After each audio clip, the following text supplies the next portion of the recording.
سلامي لكم جميعا وعليكم السلام. أيها الأخت الإخوة الكرام من علماء الكرد. والكرد أمة من الناس أسلموا أولا وباكرا فخسروا النيران وعبادتها وكسبوا الإسلام وكانوا التاج فيه. والعرب والكرد نعموا بنعمة الجغرافيا والتاريخ والدين المشترك، فهم بالنسبة لنا كعرب الأمة الشقيقة والأمة التوأم،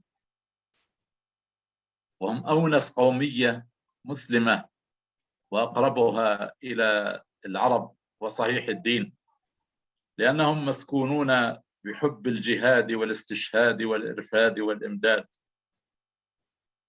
والكرد غيروا التاريخ بمشاركتهم في معركة ملازكرد، يعني رجحوا كفة الإسلام في شرق تركيا والأناضول ومكنوا له، ومدوا القوة السنية برفد جديد. والكرد واجهوا أوروبا ذات يوم 38 قومية في مواجهة الكرد، وانتصر عليهم صلاح الدين بنبله لا بسيفه. كان صرخة الإسلام ومعجزة المكان وسيف الإسلام الذي أبطل حبل الوجود الإفرنجي الفرنسي في فلسطين مرة وإلى الأبد.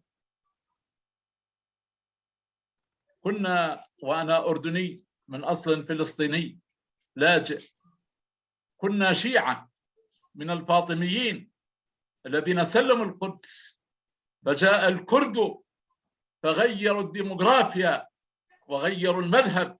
كلنا اليوم في فلسطين سنة شافعيون مثل الأكراد، فأجدادكم كانوا علماء أجدادنا، وأسلافكم كانوا مشايخنا، وأسلافكم خاضوا معركة حطين بعد 74 معركة لتكون الكلمة العليا للإسلام.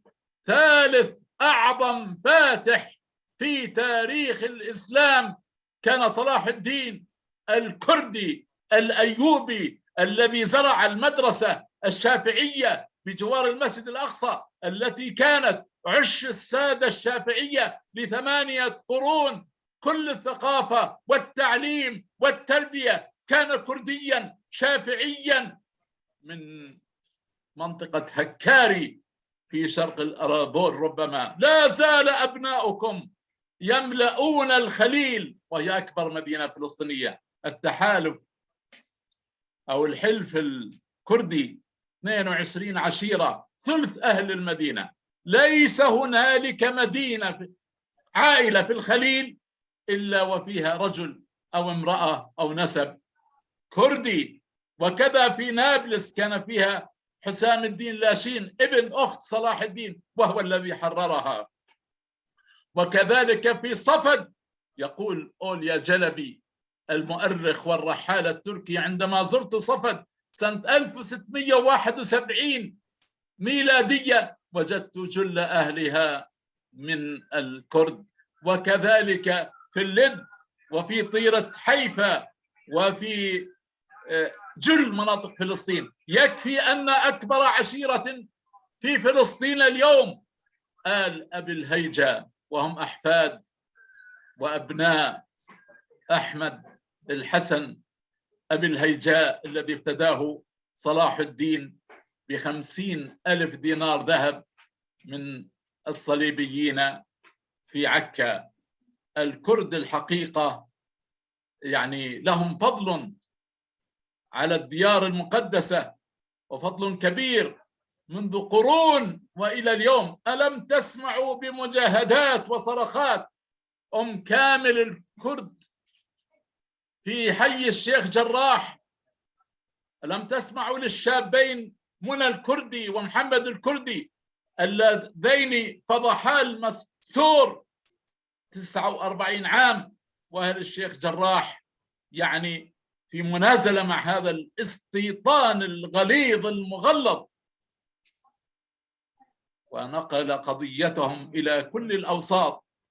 الشابان منى ومحمد الكردي الحقيقة جزء لا يتجزأ من النسيج الاجتماعي والديموغرافي والاقتصادي لأهل فلسطين، هو هذا الشعب الكردي من أبناء المجاهدين الذين جاءوا مع صلاح الدين، ولا زال إلى اليوم عائلات مثل عائلة الإمام في القدس، وعائلة البسطامي في القدس، وعائلة القيمري، وهناك قبور للأكراد الأمراء، أمراء الأكراد القيمريين الذين جاءوا من قلعة قيمر شمال الموصل، بين الموصل وأخلاط. كل الشكر لكم ولدمائكم ولتضحياتكم ولجهادكم، يا من غيرتم التاريخ، يا من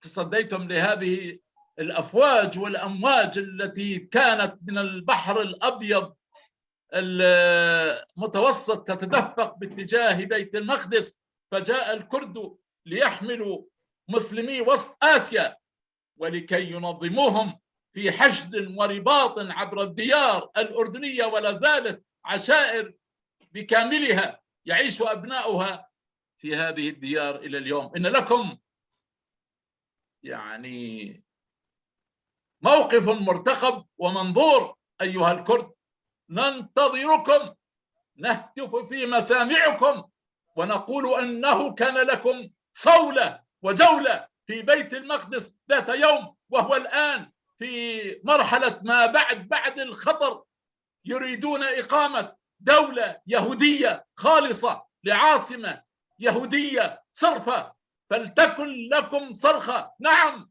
أنتم دفعتم ثمنا غاليا في بلادكم ومزقتم، فأنتم أكبر أقلية في العالم، وأنتم يعني الحقيقة ثاني أكبر قومية في الشرق الأوسط، وليس لكم دولة وقياداتكم مرتهنة، لكن شعبكم أصيل وإيمانكم عميق، وكانت لكم تجارب في بيت المقدس، والآن الأمة كلها مدعوة أن يكون لها صرخة في حوض البركة الأول، أن يكون لكم سهم، وأنتم جزء لا يتجزأ من الطائفة المنصورة بمواصفاتها النبوية الست التي وصفها صلى الله عليه وسلم بها في بيت المقدس.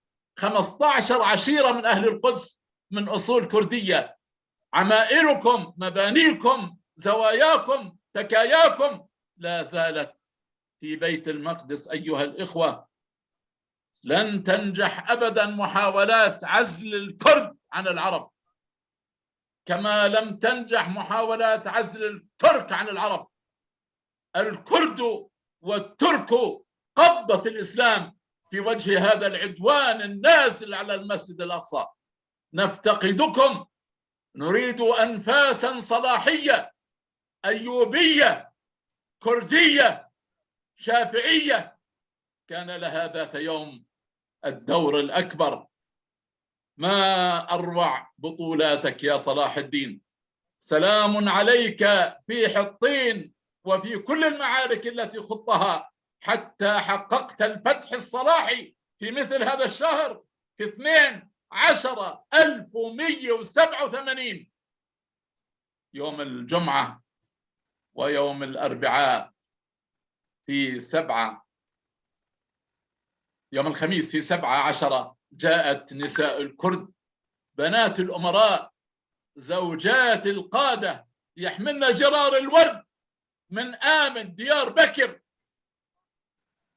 إلى المسجد الأقصى، وطهرت قبة الصخرة، حيث كان في المسجد الأقصى 500 جمل و2000 حصان، وحولت أجزاء منه إلى حمامات تواليت. هذه حضارة أوروبا. تطهر القاضي الفاضل والسلطان صلاح الدين الصخرة من رجسهم، وعقدت الجمعة، خطبة الجمعة للقاضي ابن الزكي، وكانت من أجل الخطب في تاريخ الإسلام. لا أريد أن أطيل، لكنني أجدد الشكر لكم والاحترام لتضحياتكم والاستحضار لبطولاتكم والاستدعاء لذكرياتكم العظيمة يا أهل كردستان إيران، وأهل كردستان العراق، وأهل كردستان تركيا، والأكراد في أرمينيا وفي سوريا. نحن وإياكم أمة المصطفى صلى الله عليه وسلم، ولكنكم عرفتم بالجهاد.